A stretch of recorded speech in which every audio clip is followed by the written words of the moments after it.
দেশ আগে না আপনার ধর্ম আগে বলুন? প্রশ্ন অনেকেই করে না দেশ আগে না ধর্ম আগে? তা আপনাদের যদি বলে দেশ আগে না ধর্ম আগে, কি জবাব দেবেন? আপনারা লাইভে নেই, আপনারা লাইভের আড়ালে আছেন, লাইভে আমি আছি। আমি এখন লাইভে আছি, শুধু আমার সামনে যারা আছেন তারাই কথা শুনছেন এমনটি না। মুসলিম ও অমুসলিম বিভিন্ন ধর্মাবলম্বীরা যারা এ লাইভে যে মোবাইল নিয়ে যারা বসে আছেন, যাদের আপনার ফেসবুকে আপনার চলে গিয়েছে আর তারা ওটাকে অন করে দিয়েছেন, তারা এই কথাগুলো শুনছেন। শুধু এই মুর্শিদাবাদ নয়, পশ্চিম বাংলায় শুধু নয়, সারা পৃথিবীতে যত বাঙালি আছেন তারা এই কথা শুনছেন এবং বুঝছেন। সুপ্রিয় ভাই এবং বোন, আপনাদের ভয়ের কোনো কারণ নাই। সাধারণভাবে যদি আপনাকে জিজ্ঞেস করা হয় যে ধর্ম আগে, ধর্ম একদিকে যদি হয় আর দেশ যদি একদিকে হয়, তাহলে আপনি দেশের আগে সেবা করবেন না আগে ধর্মের হেফাজত করবেন? দেশের রক্ষা করবেন না ধর্মের রক্ষা করবেন? কোনটা? কিসের করবেন, ধর্মের না দেশের?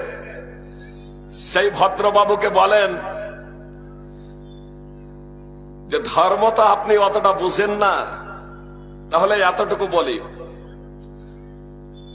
তোমার যে বাড়ি, সেই বাড়ির রক্ষা আগে করবে না দেশের রক্ষা আগে করবে?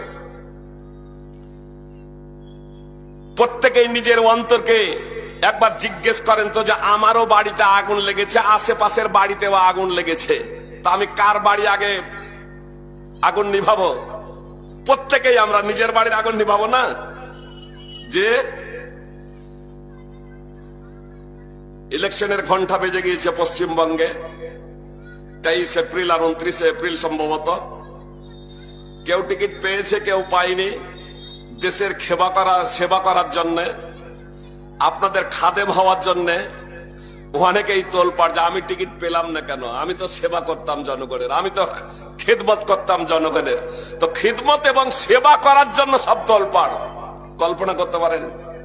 আরে বোম্বেয়ে হাম দো হামারে দো, মানে তিনটা যদি সন্তান যদি হয়,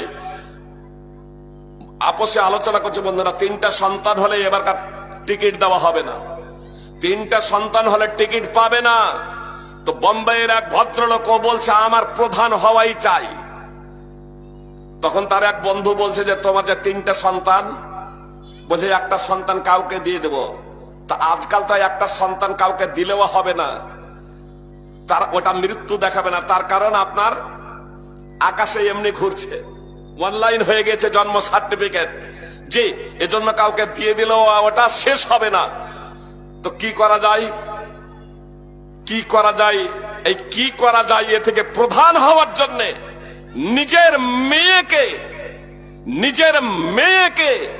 আপনার ঘুরতে নিয়ে গিয়ে ব্রিজের ওপর থেকে ধাক্কা দিয়ে ফেলে দিয়েছে। যে আনন্দবাজার পত্রিকায় এই তথ্য বের হয়েছিল যে একমাত্র প্রধান হওয়ার জন্য, দেশের সেবা করার বড় শখ, তাই না? দেশের সেবা করার জন্য বড় শখ, প্রধান হওয়ার জন্য নিজের মেয়েকে হত্যা করে দেয়। যে মানে নিজের মেয়েও না, নিজের স্বার্থ আগে, নিজের স্বার্থ আগে। আজ যেখানে নিজের স্বার্থ আগে, তুমি বলো দেশের অন্যান্য লোকের বাড়ি, এগুলাও হচ্ছে দেশের সম্পদ, তাহলে দেশের সম্পদের তুমি ক্ষতি করো কেন? জুলম নির্যাতন করো কেন? অত্যাচার করো কেন? আজকে মানুষের রক্ত নিয়ে হোলি খেলতে দ্বিধাবোধ করে না, আর তুমি প্রশ্ন করছো আগে দেশ আগে না আগে ধর্ম আগে? তবে আমি তোমাকে এতটুকু বলি যে মুসলমান মুখে স্বীকার করুক আর না করুক, যারা কোরআন এবং সুন্নাত জেনে বুঝে যারা অধ্যয়ন করেছে, তারা দৃঢ় বিশ্বাস করে আরে দেশ নিজের বাড়ি, নিজের জীবন থেকেও আগে ধর্ম, নিজের জীবন থেকেও আগে ধর্ম। আর এটা সাধারণ বিষয় নয় যারা কোরআন এবং সুন্নাত অধ্যয়ন করেছে। আপনাদের একটা ঘটনা বলি এ প্রেক্ষাপটে। আপনার জানিস হাফ,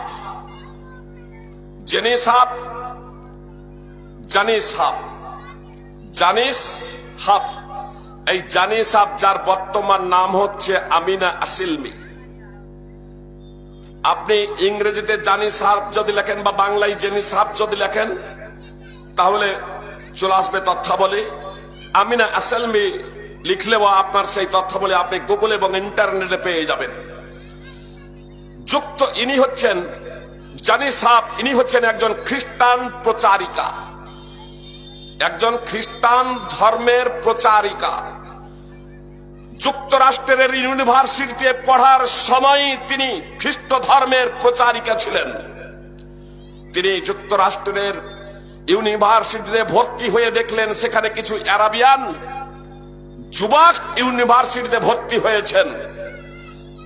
আরাবিয়ান যুবকদেরকে তিনি এতটাই বর্বর মনে করতেন, এতটাই ঘৃণা করতেন যে তারা বর্বর অসভ্য, তাদের সাথে মিশা যাবে না, এতই অসভ্য তারা, বর্বর তারা।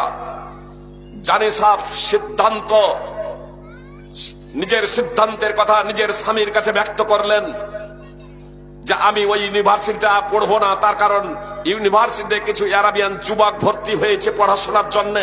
আমি চাই না আমি যে ইউনিভার্সিটিতে পড়াশোনা করব সেই ইউনিভার্সিটিতে আরাবিয়ান যুবক পড়াশোনা করো। তার স্বামী তাকে বুঝালেন, বললেন তুমি হচ্ছে একজন খ্রিস্টান ধর্মের প্রচারিকা, তুমি কি চাও না যে ওই বর্বর গুলো, অসভ্য গুলো সভ্যতা নিয়ে বেঁচে থাক, তাদেরকে তুমি সভ্য বানিয়ে দাও, খ্রিস্টান ধর্মে ধর্মান্তরিত করে দাও। স্বামীর এই প্রস্তাবটা ভালোভাবেই গ্রহণ করেছিল জানি সাহেব। পরিশেষে তাদের সাথে বন্ধুত্ব স্থাপন করে খ্রিস্টান ধর্মে তাদেরকে ধর্মান্তরিত করার লক্ষ্য এবং উদ্দেশ্যে কঠোর সংগ্রাম। কোনোভাবেই তাদেরকে তৌহিদ থেকে বিচ্যুত করা যায় না, ইসলাম থেকে বিচ্যুত করা যায় না, ইসলাম থেকে সরানো যায় না।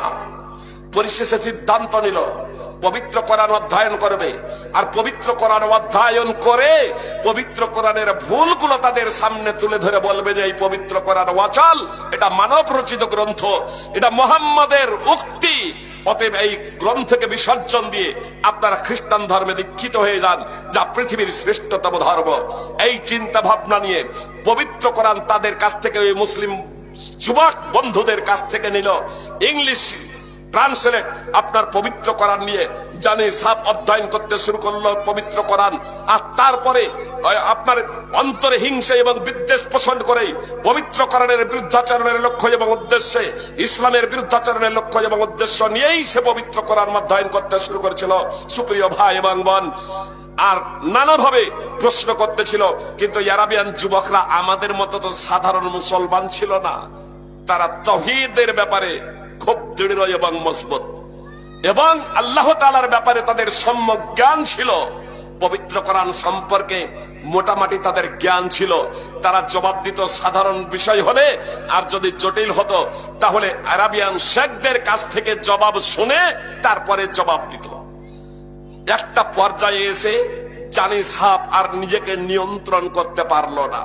ভুল খুঁজতে এসে নিজেই নিজের ধর্মের ভুলে নিমজ্জিত আছে, এটা স্পষ্ট হয়ে গেল যে ইসলামই হচ্ছে ধ্রুব সত্য, ইসলামই হচ্ছে চূড়ান্ত বাস্তব, ইসলাম ছাড়া মুক্তির কোনো পথ নেই। অতএব ইসলামে দীক্ষিত হতেই হবে যদি মুক্তি পেতে চাই, প্রকৃত সুখ এবং শান্তি লাভ করিতে চাই।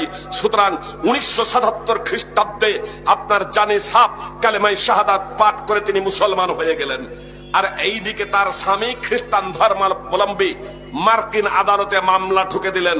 জানি সাহেবের 2টি মেয়ে ছিল, মামলা ঠুকে দেওয়া হলো মার্কিন আদালতে যে মেয়েদের অধিকার থেকে তাকে বঞ্চিত করতে হবে, অথবা তাকে বলতে হবে তুমি যদি মেয়েদের অধিকার পেতে চাও তাহলে তোমাকে ইসলাম ধর্ম ত্যাগ করতে হবে। মার্কিন আদালতে দাঁড় করিয়ে তাকে প্রশ্ন করা হচ্ছে, প্রশ্ন ছুড়ে দেওয়া হচ্ছে যে তুমি মেয়ের অধিকার পেতে চাও না ইসলাম পেতে চাও? তুমি যদি ইসলামে থাকতে চাও তাহলে মেয়ের অধিকার ছেড়ে দিতে হবে, আর তুমি যদি মেয়ের অধিকার যদি নিতে চাও তাহলে তোমাকে ইসলাম ধর্ম ত্যাগ করতে হবে। দেশ আগে না ধর্ম আগে? প্রশ্নটা সহজ ছিল না, ওটা অত্যন্ত কঠিন প্রশ্ন।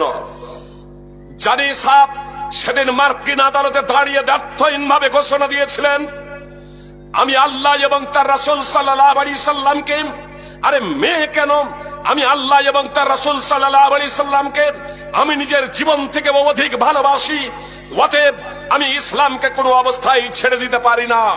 তবে আমি মেয়েদের প্রতিও নিজের ভালোবাসা অটুট রাখবো আমৃত্যু। আমি সাধারণভাবে মেয়েদের অধিকার পেতে চাই, কিন্তু যদি আদালত যদি এই সিদ্ধান্তই যদি কঠোর সিদ্ধান্ত নেয় যে দুটোর মধ্যে একটা, তাহলে আমি বেছে নেব ইসলামকে। তার কারণ আমার এই জীবন থাকতে, আমার আয়ু থাকতে আমি আল্লাহ এবং তার রাসূলকে ছেড়ে দিতে পারি না, আমি ইসলামকে ছেড়ে দিতে পারি না। সুপ্রিয় ভাই এবং বোন, সেদিন মার্কিন আদালতে দাঁড়িয়ে ব্যর্থহীন ভাবে আপনার জানি সাহেব তিনি এই কথাটি বলে দিয়েছিলেন যে ইসলামকে আমি সব থেকে বেশি ভালোবাসি, আর প্রকৃত মুসলমান হওয়ার জন্য এটা আপনাকে করতেই হবে যে নিজের জীবন থেকেও আপনাকে বেশি ভালোবাসতে হবে আল্লাহ এবং তার রাসূলকে। সূরা তওবা 9 নম্বর সূরার 24 নম্বর আয়াত তাফসীর সহ অধ্যয়ন করবেন। এ প্রসঙ্গে সহিহ বুখারীতে হাদিস রয়েছে, সহিহ বুখারী হাদিস নম্বর 6632। আল্লাহ রাসূল সাল্লাল্লাহু আলাইহি ওয়াসাল্লাম একদা উমর ফারুক রাদিয়াল্লাহু তাআলা আনহুর হাত ধরে হাঁটছেন, মানে উমরের কথাটা এবারে নিকটবর্তী। উমর তখন আনন্দে বলছেন, আল্লাহ রাসূল আপনাকে আমি যাবতীয় বিষয় থেকে বেশি ভালোবাসি, আমার সত্তা ছাড়া, আমার জীবন ছাড়া যা কিছু আছে, অর্থাৎ স্ত্রী, পিতা মাতা, ছেলে মেয়ে, স্বর্ণমুদ্রা, ধন সম্পদ যা কিছু আছে সব থেকে বেশি ভালোবাসি আপনাকে, তবে আমার এই নিজের জীবন থেকে না। তখন মুহাম্মদ সাল্লাল্লাহু আলাইহি সাল্লাম বললেন, উমর না, আল্লাহর কসম করে বলছি যতক্ষণ না আমি তোমার নিকটে তোমার নিজের জীবন থেকে অধিক প্রিয় হব, ততক্ষণ প্রকৃত মুসলমান হতে পারো না, ততক্ষণ খাঁটি মুসলমান হতে পারো না। তখন উমর রাদিয়াল্লাহু তাআলা আনহু বললেন, আল্লাহ রাসূল সাল্লাল্লাহু আলাইহি সাল্লাম আল্লাহর কসম করে বলছি এখন আপনি আমার নিকটে আমার নিজের জীবন থেকে অধিক প্রিয়। তখন মুহাম্মদ সাল্লাল্লাহু আলাইহি সাল্লাম বলেছিলেন, আল আন ইয়া উমর, উমর এতক্ষণে খাঁটি মুসলমান হয়েছো, এতক্ষণে তুমি পূর্ণাঙ্গ মুসলমান হয়েছো। সুপ্রিয় ভাই এবং বোন, খাঁটি এবং প্রকৃত যদি মুসলমান যদি হয়, তাহলে আল্লাহ এবং তার রাসূল সাল্লাল্লাহু আলাইহি সাল্লামকে নিজের জীবন থেকেও বেশি ভালোবাসতে হবে, নিজের সম্পদ থেকেও বেশি ভালোবাসতে হবে, দেশ থেকেও বেশি ভালোবাসতে হবে মুহাম্মদ সাল্লাল্লাহু আলাইহি সাল্লামকে এবং আল্লাহ তাআলাকে। এটা প্রকৃত মুসলমান এবং খাঁটি মুসলমান হওয়ার জন্য অন্যতম বৈশিষ্ট্য। তা আমি আপনাদেরকে বলছিলাম, এই জানি সাহেব যার বর্তমানে নাম হচ্ছে আমিনা আসিলমে, আপনার 2010-এ তিনি ইন্তেকাল করেছেন। আলহামদুলিল্লাহ, যে মহিলা আল্লাহ এবং তার রাসূল সাল্লাল্লাহু আলাইহি সাল্লামের জন্য, আল্লাহ এবং তার রাসূল সাল্লাল্লাহু আলাইহি সাল্লামের জন্য ইসলামকে বিসর্জন দেন নাই, মেয়েদেরকে ছেড়ে দিয়েছিলেন, মেয়েদের হিদায়াতের জন্য আল্লাহ তাআলার কাছে প্রার্থনা করেছিলেন, তার মেয়েরাও আজকে ইসলাম কবুল করেছে, তার মেয়েরাও আজকে ইসলামের প্রচারিকা, তার পিতামাতাও ইসলাম কবুল করেছিলেন। সুপ্রিয় ভাই এবং বোন, ইসলামকে জেনে বুঝে গ্রহণ করেছিলেন বলে, জেনে বুঝে অধ্যয়ন করে ইসলাম গ্রহণ করেছিলেন বলে ইসলামের প্রতি অটল ছিলেন, আমৃত্যু ইসলামের প্রচার এবং পাবলিসিটি করেছিলেন।